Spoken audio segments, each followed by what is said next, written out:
Welcome back to Sounds of Her Love. This is a re-record of a previous episode, episode 2, because the audio is stuttering, and while that might be thematically appropriate, it's not something I want to inflict upon any listeners that might happen to be listening. At any rate, when we last left off, we'd given our phone number to our main love interest and gotten hers in return. And now, evening has fallen. So let us go back to the first page of saves and load from there. The wooden chair behind my back is rigid and sticks into me, causing slight discomfort. My eyes dart across the pages before me, looking for any information that could make my life easier. I hate homework. Words echo around the room as I speak solemnly to myself. I thought that it would be easier to just copy the answers straight from the textbook, but apparently they're not here. This heavy workload, however, does seem to compensate for the rather tranquil day at school. I did meet someone interesting, though. The blossom of rose on her cheeks, her silky golden hair, and her hushed voice. Carrie's presence would be minuscule by many, but I can't get her off my mind. Oh, dinner's almost ready. Calls from my mother reach my ear just as I just about give up on my homework. It's not due for another week anyway, so I close the book and haphazardly toss it back on the shelf. The smell of cooking guides my way toward my door, but just as I am about to leave my room, something stops me. My cell phone chimes and vibrates slightly on my desk, leaving me to wonder who might be calling. If you ever need anyone to keep you company, then you can call me anytime. Or if you see him around school, just say hi. That's right. I gave Carrie my number, didn't I? I wasn't really expecting her to call me, but I guess she was probably checking that I wasn't giving her a fake number as a joke. Paul, are you coming? I'll be down in a minute. Probably not a minute, but it shouldn't be that long. I might just tell Carrie to call me back, but the least I can do is answer the phone. I pick up the device from my desk and answer the call.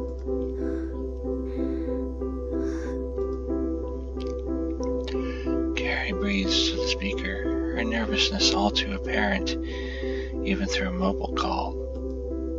Hello? Carrie? Hello? I wanted to see if you'd answer. Exactly what I was expecting. Carrie's voice seems a lot clearer, and the nervousness I had once heard is pretty much gone. Is it because she isn't speaking to me in person? Of course I'd answer. I gave you my number, didn't I? You did. Thank you. You didn't think it was fake, did you?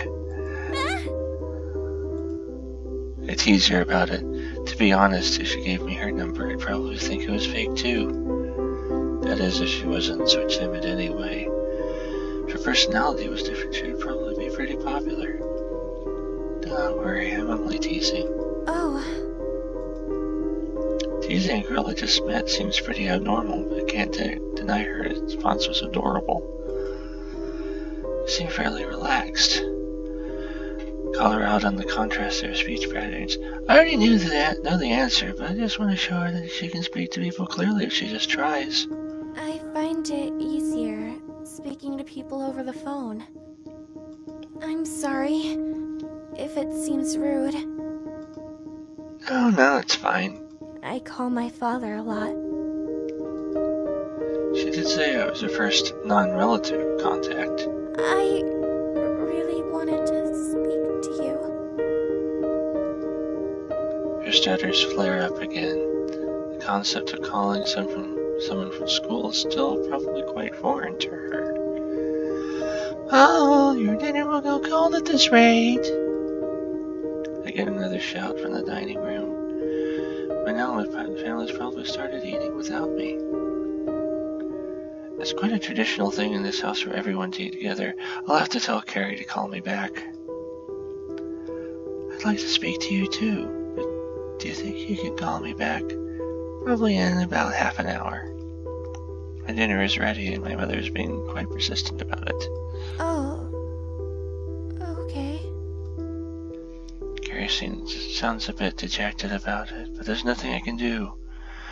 My mother's quite strict at times, and she'll probably scold me for ignoring her if I don't go now. Ceri and I bid temporary farewells, and I head downstairs, leaving the phone on my desk. An aromatic smell hits my nostrils as I enter the dining room. 3 pairs of eyes are looking in my direction. It seems my family are well into their meals. Finally decided to join us, brother? My little sister gives me a cheeky remark as I pull out the chair next to her and sit down to feast upon my now lukewarm meal.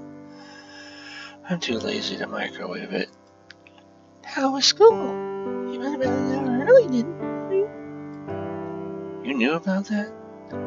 I did tell you the clock was broken before you left. Well, I did hear her say something about a clock. Oh, so that's what she was trying to tell me. You could hardly call it before I left. I was out the door at that point. Well, the extra stool is good for your brother. Don't tell him about it next time. My father lets on an exuberant laugh as I continue eating. I don't think he realizes that no matter what time I get to school, classes don't start until they're scheduled to. Well, he's probably joking anyway, so. In retrospect, I did get something out of going to school early today. I wouldn't have met Ceri otherwise. That reminds me, son. Have you met any fit girls? I asked you at breakfast and I didn't hear your response. That's because it's a stupid question. Interrupting my father just as she did before, my mother joins the conversation. Perhaps I should actually give him an answer. He won't stop asking me otherwise. Let's overwrite this. Let's see.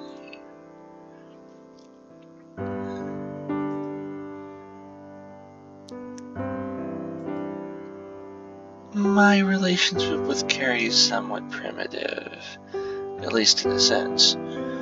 I haven't even known her for more than a day and I'm talking to her over the phone. I can't deny her, find her cute, attractive even, but I don't think this is a time or place to be thinking about that sort of thing. Telling my father about her doesn't seem like a good idea in the slightest. Don't worry, son. That face is the only answer I'll ever need. The look on your face, I know what it means. Go get her, son. My father gives me a thumbs up from across the table, and my mother bats in a scornful expression. It's not a pervert like you. You don't have to listen to him, Paul. A clean plate sits in front of me as I finish up the remnants of my meal. I want to leave the room quickly so I don't have to face any more questions my father might conjure up. I stand up from the chair, moving to the sink to quickly wash my dish. The thought of Ceri lingers on my mind as I leave the room and make my way step by step up the stairs. It's not unreasonable to suggest that I could end up with that sort of relationship with her. There's no sign of her having any friends aside from myself, and she's pretty attractive, to be honest. We've said that before. Letting my mind wander like this isn't good. It's too early to think about developing my relationship with her. We only just met this morning. On the topic of Ceri, I need to call her back in a minute. Waiting for her to call again isn't an efficient use of my time. Swinging it open, the door to my room creaks as I enter. My eyes shift toward my desk and I reach out for my phone. Clutching the phone in my hand, I redial the last number that called, and Ceri's number appears on the screen. It doesn't take long for her to pick up. I wonder if she was waiting for me. It's a pretty quick answer. Hello? Hey Ceri, where were we? We weren't really talking about anything. That's right. We weren't really talking about anything in particular before. How about we talk for a bit then? About what? Ceri's stutter flares up again. It's kind of cute, but I wouldn't really tell her that. What am I saying? What about hobbies? Hobbies? Yeah, I know you like literature, but is there anything else you like?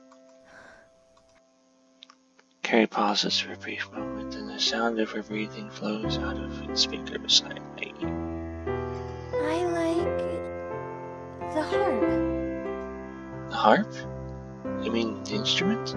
Yes, I can play it.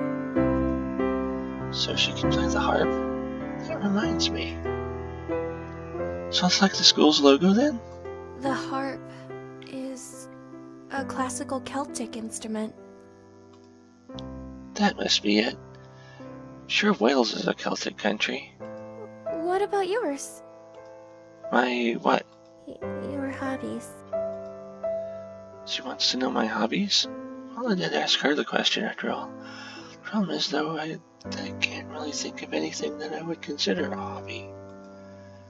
There's nothing notable. Oh, would you like to borrow one of my books? Sure, to cooperate with her wouldn't be a bad thing. I guess I could give it a go. Sure, you can let me what you like. Okay.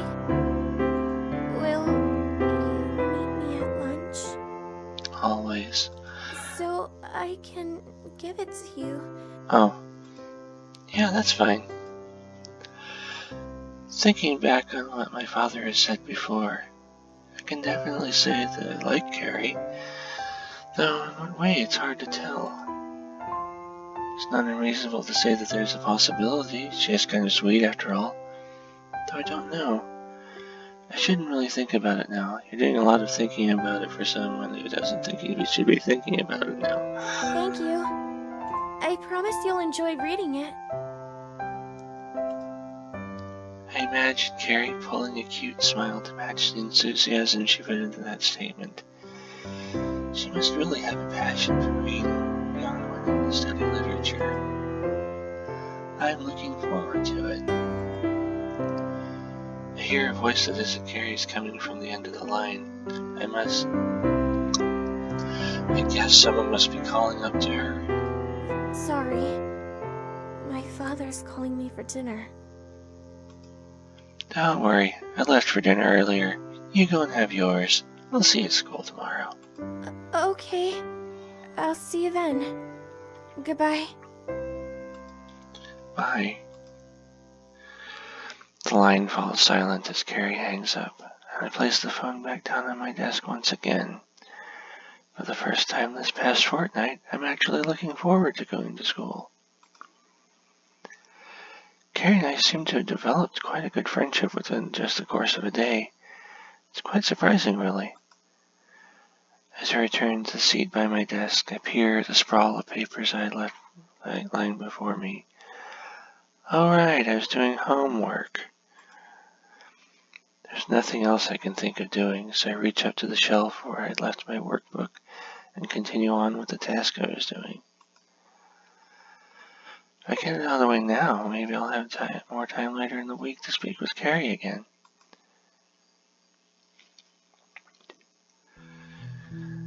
A breeze rustles my coat as I approach the school gates. In contrast with yesterday, I'm actually here at the right time. The sounds and sights of other students filled my mind as I moved swiftly to get to homeroom. The mornings this time of year are very cold. I expected it to be a lot warmer from this far south. Dispelling the idle thoughts in my head, one thing sure is missing: the presence of Ceri. I kind of walked to school with her yesterday, so I thought I'd see her again yesterday. I guess for her it wasn't a mistake that she came so early. She told me to meet her at lunch so she could make me a book, didn't she? That sure is something to look forward to. My timetable lessons don't look very promising, so it'll give me something to think about until then. The half-full classroom is split between those enthralled to begin lessons and the apathetic slackers who just want to get it over with. I sit at my desk and join the latter group. Dust shimmers as sunlight enters through the windows. One by one, more students enter the class as the clock creeps toward 8 o'clock. Know how you can tell that when it has no hands? I don't know. My mind wanders on to the thought of Ceri once more. Where am I supposed to find her when the lunch bell rings? The most reasonable place would be the cafeteria. That's where I found her yesterday. Or maybe not. I doubt she'd be comfortable giving me a present in front of a crowd of people, even if it is just a book.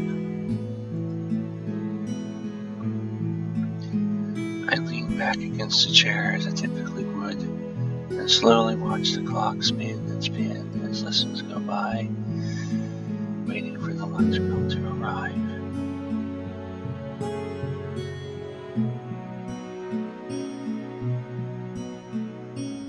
Stretching my arms, I look up at the clock to check if the sound I heard was an hallucination.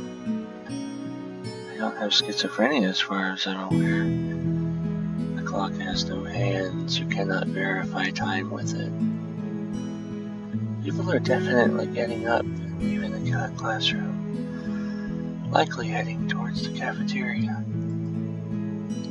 Some do stay behind. I guess various Japanese high school customs still stick, even in a foreign school. The curriculum may be different. The attitude of the students certainly isn't. Standing up, I trail behind everyone else to leave the room. Looks like I'm the last person to leave. The corridor isn't the only thing that greets me as I step outside.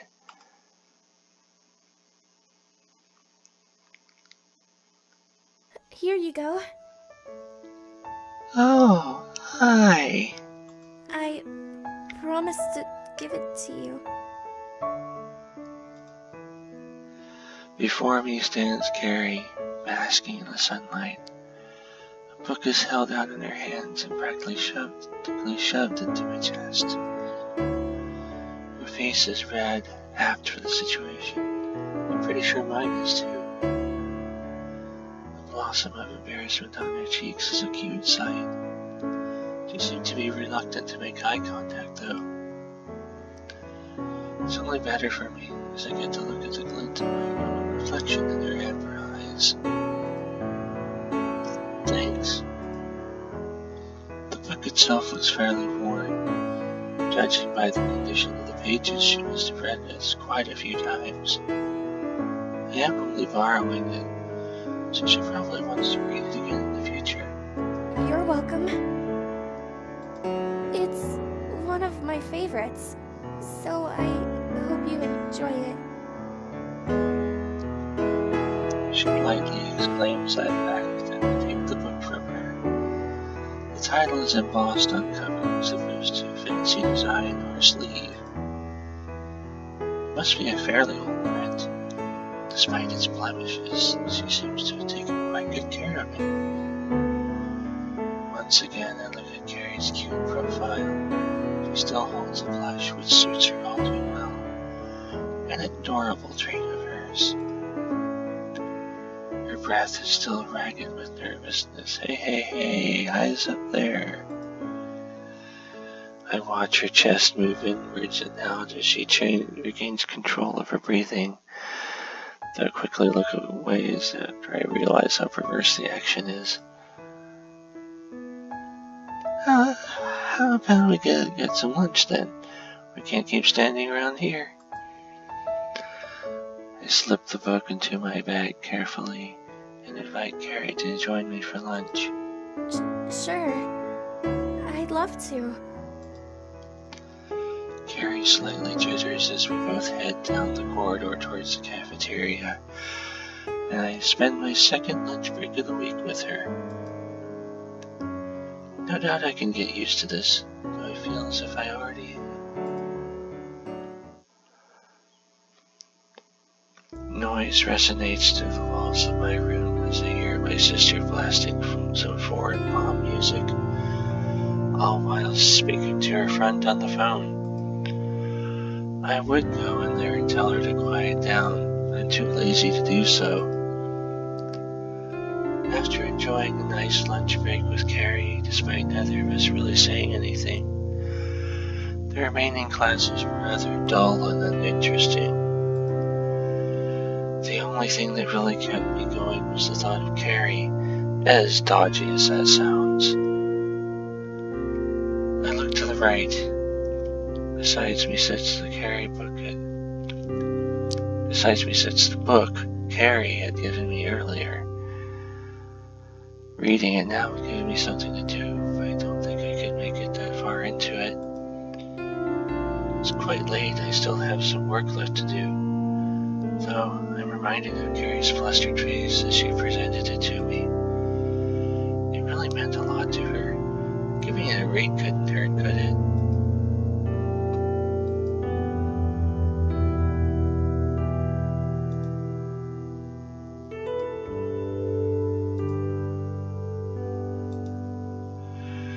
The book is fairly thin. It'll still take me until tomorrow at night at the earliest to finish it. As if I can read it fast enough. Though if Ceri asks me about it tomorrow, at least I'll have something to talk to her about.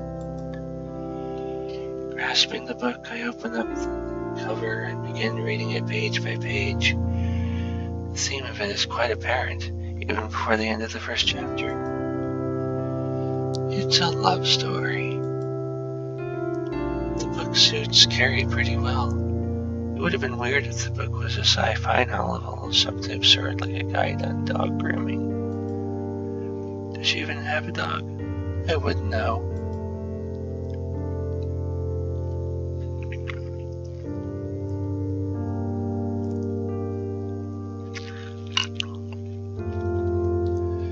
Soon enough, I find myself at the end of the second chapter.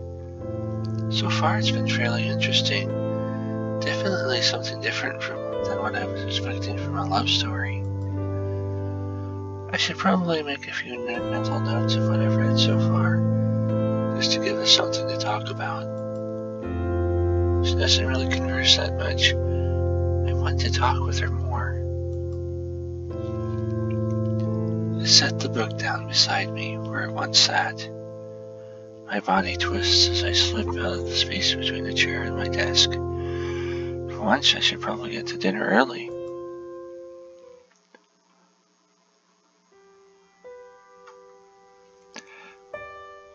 And now I think I will stop here.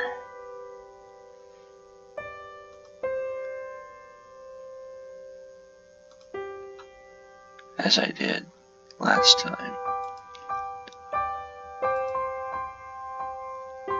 And if you liked the video, hit the thumbs up. If you haven't been getting notifications, hit the bell. If you want something in the sidebar telling me when I have a new video, whether or not you hit the bell, hit the subscribe button, and I will see you next time.